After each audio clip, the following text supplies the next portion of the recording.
Hi, everyone. Thank you so much for tuning in. This is Real Talk with Coach Sherri, and I am so happy to have you here with me.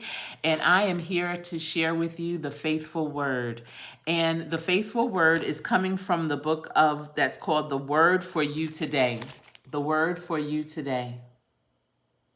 And this is a book that my father had shared with me. I really enjoy all of the passages. They have a new story and passage in it for every day of the month. And I've been coming here and sharing with you because I've been getting so much out of it. My father does. Every time I speak with him, he always references this book. And I just really want to share this with you so that you can also get a nugget to implement into your life. So today is about don't get sidetracked. So often we get sidetracked by people, places, things, by ourselves. A lot of times we get in our own way. So the topic is what's distracting you? Do you know what's distracting you? What is it? This is coming from Proverbs chapter 4, verse 27. And here we go. So many of us fail. Not because we aren't talented, determined, or passionate, but because we get sidetracked. God told the prophet Habakkuk, write the vision and make it plain on tablets, that he may run who reads it. And that's from Habakkuk chapter 2, verse 2. Unless you have a clearly defined goal and keep it before you at all times, you won't run in the direction you should.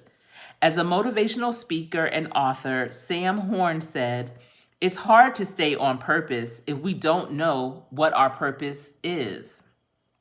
In his book, One Big Thing, Phil Cook writes, I've never been a fan of the person who invented the open door policy. Sure, we want to be accessible to employees and coworkers, but at some point, it's time to shut the door and get to work. After your next interruption by a visitor, make a note of how long it takes to get back to your previous level of intensity and focus. You'll be shocked at how much time that steals from your day.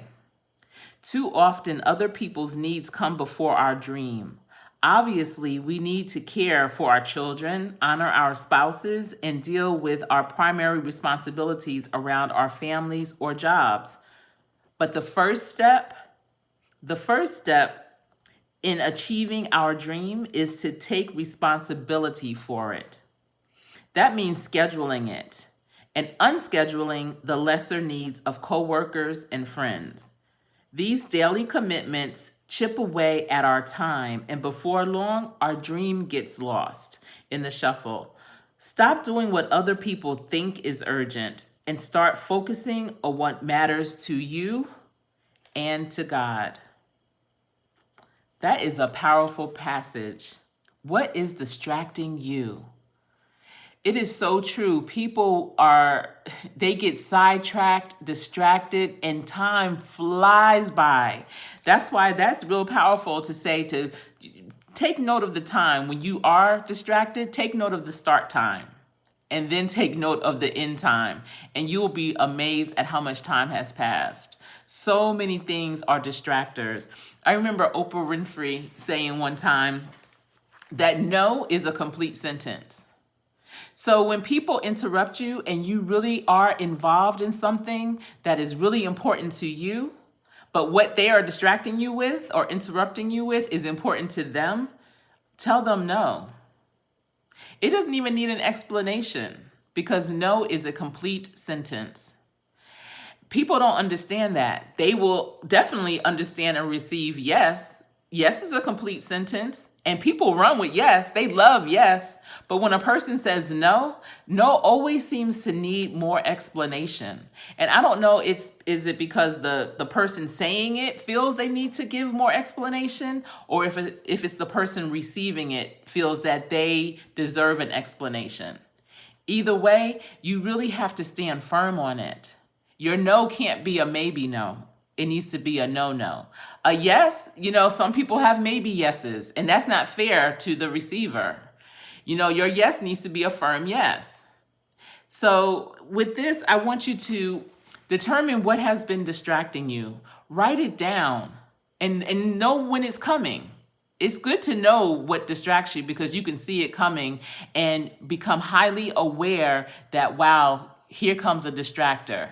It doesn't have to be a person. It could be the fact that you drive by a bakery that you love and you know every time you drive by it, you want to stop and get something. That could be your distractor from achieving your goal of being fit.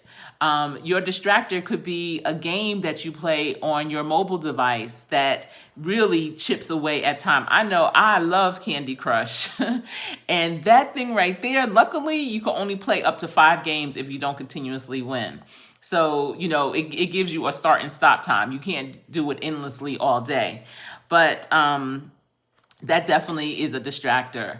You know, maybe even going outside all the time, because people that don't work near windows may get distracted by the fact they're wondering what's going on. So they find themselves getting up all the time to see, you know, what's going on outside, what's going on with their coworkers, or it's just so many things that can be a distractor. Social media can be a distractor.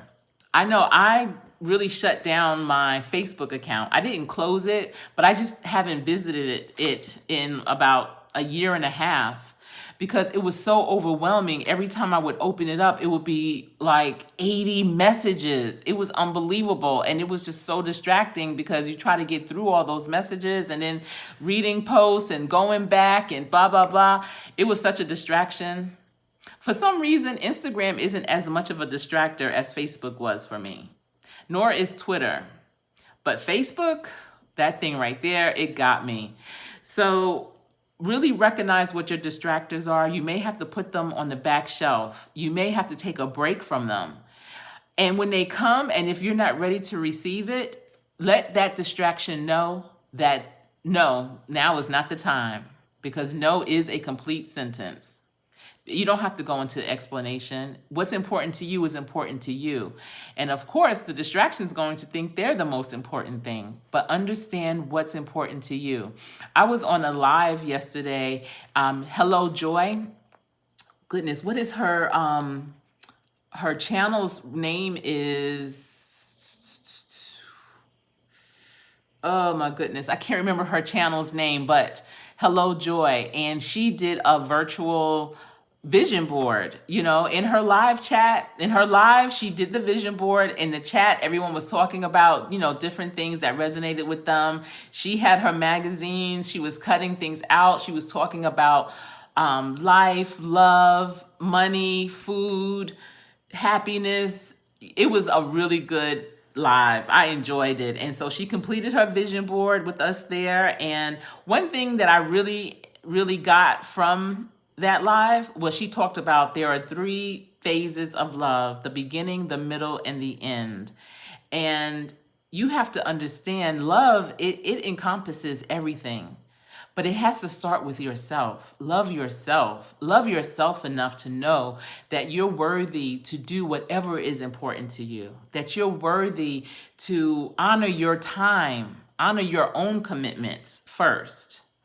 Love yourself enough to know that you are a child of God and He loves you so very much and wants only the best for you. And as long as you honor what He puts forth for you, He will, oh my goodness, He will triple that. He will like turn that thing over so many times. And joy is for you. It is. So what's distracting you? If you know some of your distractors, please leave it in a comment down below. If you received a nugget from this message, this faithful word, leave a comment down and let me know what was that nugget. If you think someone else needs to hear this message, please be sure to share this video with them and give it a thumbs up. I hope that you are part of my team. If you're not, I want to extend an invitation to you to join my team today. So hit the subscribe button and the bell to be notified when I post new videos. I really enjoyed my talk with you today, and I know I got something from it. So I am really glad. Thank you guys so much. Please stay safe until we speak again. And remember, this has been Real Talk with Coach Sherri.